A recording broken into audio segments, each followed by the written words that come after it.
Hi, Tina Ketchie Stearns here, and this week I want to focus on dementia. It's been a little while since we talked about that. As our loved ones get older, it's very common for them to start having some memory issues. Some are considered mild cognitive impairments. And then, you get into more serious diagnoses. Um, and let's talk real quickly. So, dementia is the big umbrella under which there are a lot of different kinds of dementia. Alzheimer's is the most common form of dementia, but there's also, I don't know, I think it's like 30 different kinds of dementias. There's frontal lobe, vascular, um, uh, Parkinson's is a form of dementia, and Alzheimer's type related things. There's Lewy body, uh, just lots of different forms. So, when is it time for somebody to go into a locked memory care unit? Um, two main reasons that might be a good idea. One is that person is what we call exit seeking. So they're actively trying to leave the house or leave the building.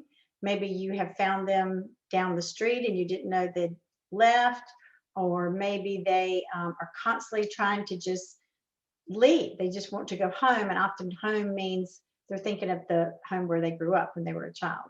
So if we turned around twice and we were going to find them in the middle of the street, that's probably a good sign that they need to be in a locked memory care unit. Another reason would be behaviors. Some of the behaviors are just going to be a little more than what could maybe be appropriate in assisted living. And most assisted livings have a memory care area in their communities, not all of them. So you'll have to look into that.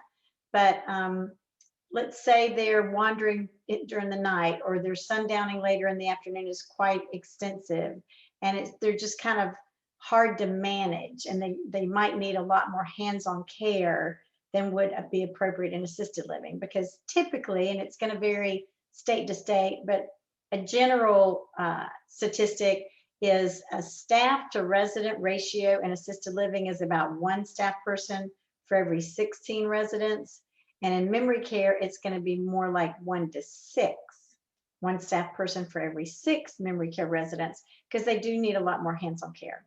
So if you've got somebody that is beginning to get forgetful, that's just very common with, aging. But if you're starting to see some signs that are concerning, I recommend you make an appointment with a neurologist. Let's try to see what type of dementia, do they have dementia, and if so, what type. And when it always comes down to safety. If they're at home right now, whether living with a family member or by themselves, if it's no longer a safe environment for them, or if the family member is no longer capable physically of taking care of that person, then I really encourage you to get a diagnosis and look into memory care communities in your area. If you have any questions about this very tough, horrible disease and want to talk more about it, just reach out to me, Tina at itsabouthowyoullive.com, or comment here in the post. All right, thanks guys. We will talk with you next week. Bye.